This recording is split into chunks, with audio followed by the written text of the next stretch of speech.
We're going to talk a little bit about the environment that you're going to be coding in. We are going to be using .NET. .NET is free. It's a cross-platform framework for developers. And it does allow you to build full stack websites, desktop application, games, pretty much anything that you might want to create. It includes several different language editors, C#, F#, Visual Basic, C++ is in there. I think you could even code in C if you wanted to. A lot of people get confused about .NET, .NET Core, and .NET Framework. So the original is the .NET Framework. That was developed to create websites and desktop applications for Windows machines. The downside to the .NET Framework is that if you did a web application, you had to run it on a Microsoft server. And as we know, on the internet, most of the servers are Linux servers. So a .NET Framework application could not run on a Linux server. Okay, so you had to have a special server to run the app. .NET Core was the next version, and .NET Core allowed you to develop applications that could run not only on Windows, but on Linux and on Macs.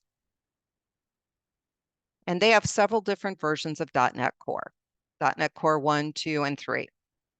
And then, for some reason, Microsoft decided to just start calling it .NET. So .NET used to be .NET Core. Okay, and .NET has several different versions. .NET 5, there's .NET 6, and there's .NET 7 now. There might even be a .NET 8 by the time you guys watch this.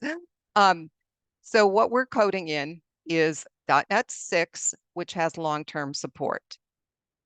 Okay, and so what they like to do with these different versions is they phase them out.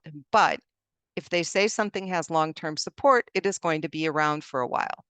And that is why we're using .NET 6. So we'll talk about the CLR in a minute. And we'll talk about class libraries in a minute. Continuing on with .NET, there are 3 different types of web applications that you can create with .NET. One of them is MVC. Another one is called Razor Pages, and the third is Blazor. In the 218 class, we cover how to use MVC. In the 255 class, you will learn how to create Razor Pages, which are very similar to MVC. And between knowing both of those, if you wanted to follow a Blazor tutorial, you should be able to pick it up pretty quick. That is like full stack web apps. Then we have the mobile development environment and desktop and game environment. So right now, for mobile apps, they are using Xamarin. And Xamarin is cross-platform, but it is being phased out. And it is being replaced by .NET MAUI. .NET MAUI is new.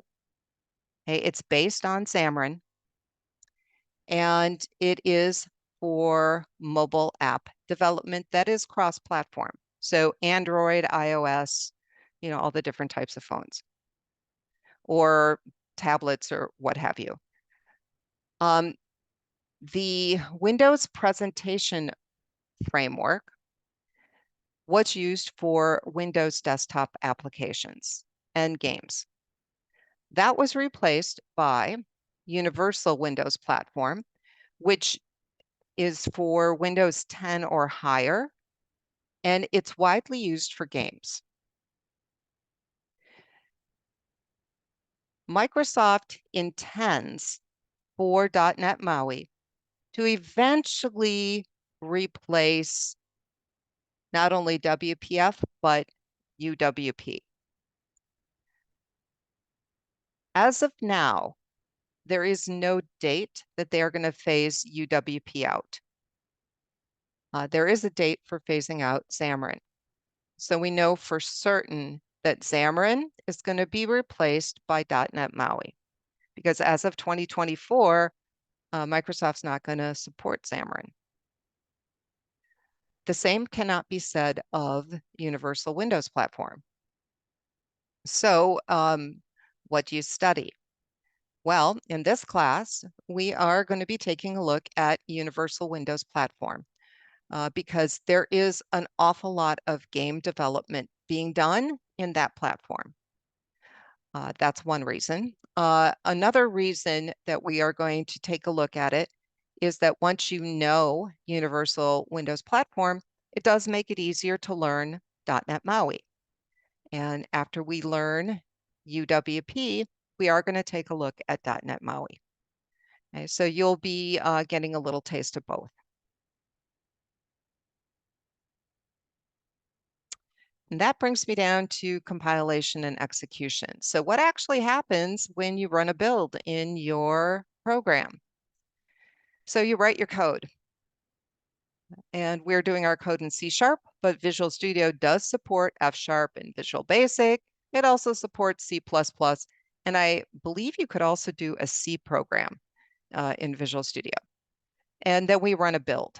So what happens when we run a build?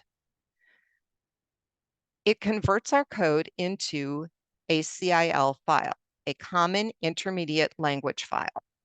And this file is either going to be a dynamic link library file or an executable.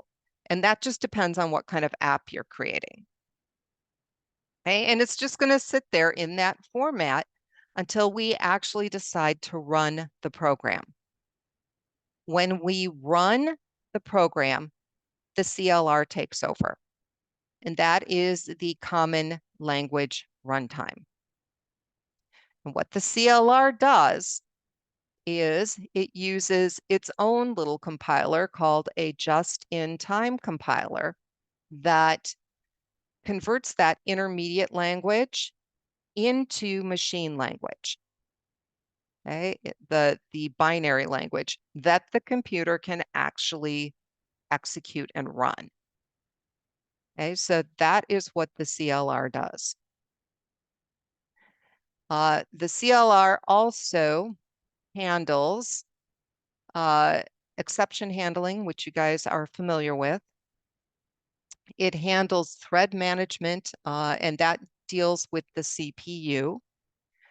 It handles garbage collection, that is resources that we are no longer using.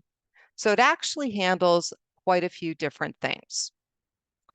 And in that process of, converting down into machine language, any libraries that we use, that we pull into our program through using statements and namespaces, any libraries that we use, it actually kind of bundles all of that code so that it can execute everything.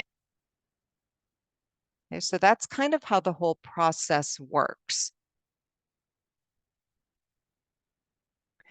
And it is a little muddled in Visual Studio just because, yeah, you can run a build. Okay? And I always tell people to do that periodically because it's easier to catch your mistakes as you're making them rather than run a build at the end and then you've got an overwhelming number of errors. So, the build does do the compiling.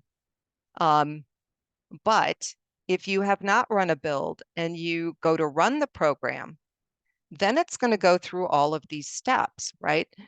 If you haven't run a build, it is going to have to create that intermediate language. Then it is going to transfer to the CLR so it can convert it down to machine code and run your program. Okay, so if you don't do the build and you just simply run it, it still has to go through that step.